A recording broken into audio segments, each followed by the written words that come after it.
नमः शिवाय। मैं हूं एस्ट्रोलॉजर के.एम. सिन्हा और मैं अपने यूट्यूब चैनल पर आप सभी का हार्दिक स्वागत करता हूं। सीमा विवाद को लेकर भारत और चाइना और साथ में नेपाल के साथ कुछ कॉन्ट्राडिक्शन स्टार्ट हो चुका है। चाइना की ये पहली आदत नहीं है, पहली बार चाइना का इस तरीके का घटना नहीं है। अगर आप इतिहास में जाइएगा तो आपको पता चलेगा कि चाइना ने कितनी बार सीमाओं को लेकर विवाद उत्पन्न किए हैं। लेकिन एस्ट्रोलॉजिकली इस समय चाइना की कुंडली क्या कहती है, भारत की कुंडली क्या कहती है, और नेपाल का जो मैप में, जो नए मैप में भारत के पोजीशन को इसने कट किया है, इसकी भी एक भविष्यवाणी मैं यहाँ पर देने जा रहा हूँ। इसको नोट कीजिएगा। सबसे पहले हम यहाँ पर डिस्प्ले में आपको चाइना की और भारत दोनों की कुंडली एक एक करके मैं यहाँ पर दिखाता हूँ। सबसे पहले हम बात करते हैं हमारे देश भारत की कुंडली क्या कहती है इस समय। तो देखिए, हमारे देश की जो कुंडली है, स्वतंत्र भारत की कुंडली, जो वृषभ लगन की है, लगन में ही राहु है, द्वितीय स्थान पर मंगल है और बाकी प्लैनेट डिस्प्ले में आपको दिखाई दे रहे होंगे। अभी भारत की जो कुंडली है उसमें चंद्रमा की दशा चल रही है। अच्छा, चंद्रमा इस कुंडली में देखिएगा तो तृतीय स्थान का स्वामी है और तृतीय स्थान में स्वगृही है।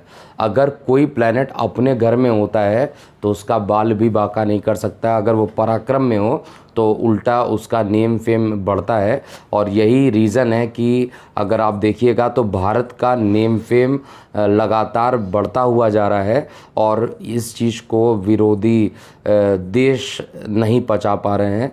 और भारत की अभी वर्तमान में जो दशा चल रही है वो चंद्रमा के अंदर शनि चल रहा है। हालांकि शनि जो होता है इस कुंडली में अति योग कारक है, लेकिन अस्त है और चंद्रमा स्वगृही होने के कारण अच्छा रिजल्ट देने के लिए बाध्य है। तो चंद्रमा में शनि की दशा 3/7/2021 तक जो चलेगी वो भारत के पक्ष में रहेगी। किसी भी प्रकार की अगर कार्रवाई होती है तो उसमें भारत इस समय 20 पड़ेगा, 19 नहीं पड़ने वाला है। इसके विरुद्ध अगर हम चाइना की कुंडली देखते हैं तो मकर लगन की कुंडली बनती है और जब चाइना की जो स्वतंत्र कुंडली बनती है 1 अक्टूबर 1949 15:01 और बीजिंग में तो यहाँ पर इनकी कुंडली मकर लगन की कुंडली और मकर राशि की कुंडली बन रही है।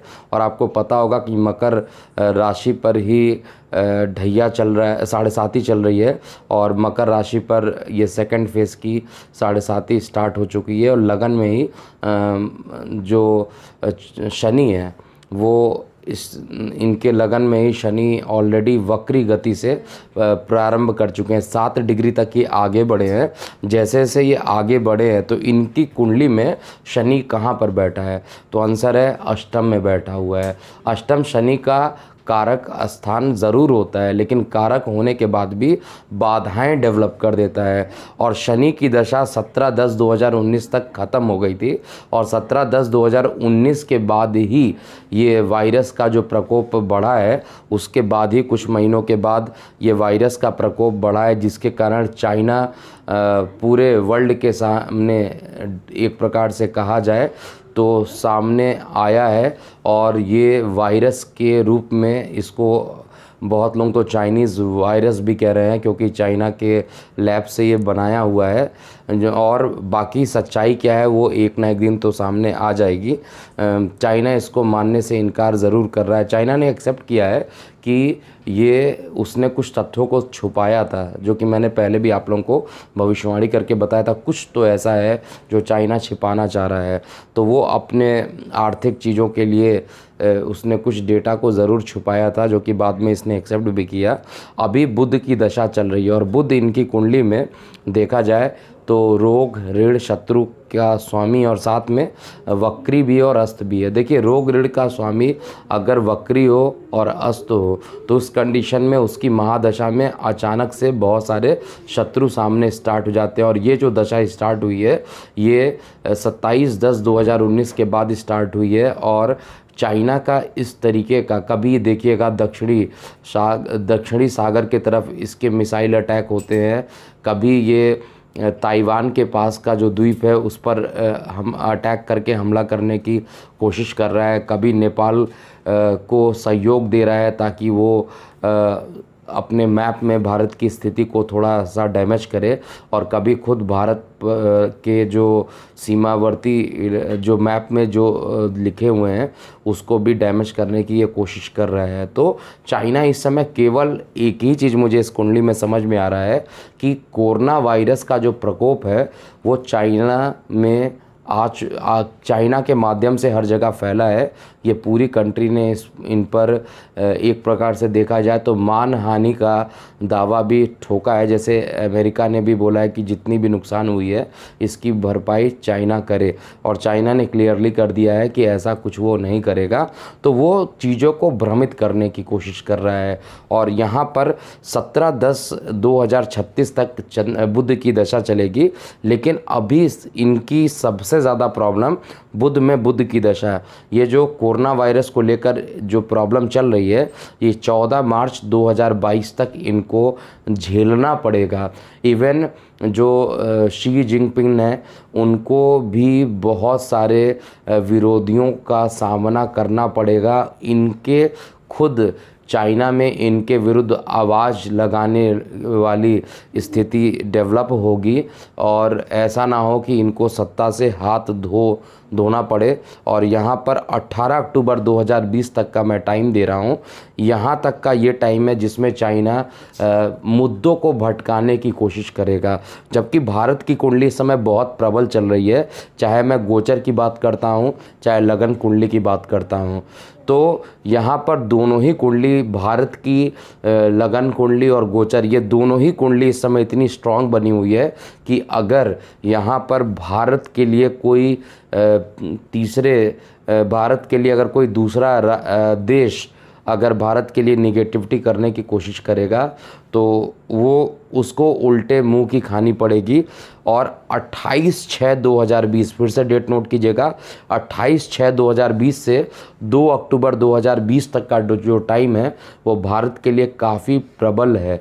और यही एक कारण है कि भारत को यहाँ पर कहा भी जाता है कि विश्व विजेता भारत बनेगा।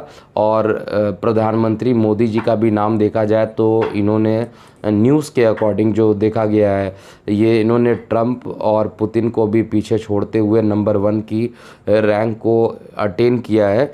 तो अभी 2 अक्टूबर 2020 तक भारत की लगन कुंडली किसी देश के रिस्पेक्ट में कहा जाए तो वो मजबूत दिखाई दे रही है, लेकिन कोरोना के लिए कहा जाए तो ये अभी भी एक अनसर्टेनिटी वाली चीज़ें बनी हुई है। अकेला अगर 5 राज्यों को देख लिया जाए तो केवल 80% लोग 5 राज्यों में संक्रमित है, जिसमें से अकेला 60% जो है वो मुंबई, महाराष्ट्र, मतलब महाराष्ट्र का मैं कहता हूँ, गुजरात कहता हूँ, इन दोनों को मिला दिया जाए तो 60% अकेले इन राज्यों में कोरोना का प्रकोप सबसे ज़्यादा बढ़ा हुआ है। और एक मज़ेदार बात आज की न्यूज़ में देखने को मिला है कि चाइना ने अनाउंस किया है कि अब वो शाकाहारी भोजन करेगा। ऐसा न्यूज़ में आप लोगों ने भी देखा होगा।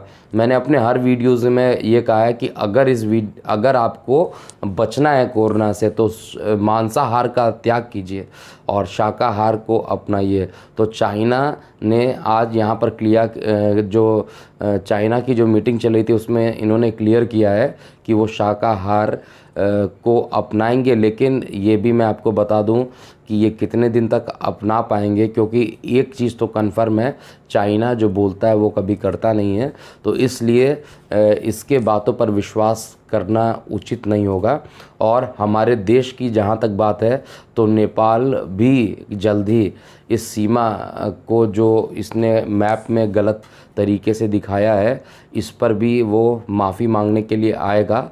और 2 अक्टूबर 2020 तक बहुत सारी स्थितियाँ क्लियर हो जाएंगी। और ये केवल चाइना का जो प्रयास है केवल मुद्दों को भटकाने का, ऐसा मैं एस्ट्रोलॉजिकली देख पा रहा हूँ। इसके अलावा कुछ चीज़ें मुझे यहाँ पर रिज़ल्ट नहीं आते हुए दिखाई दे रही है।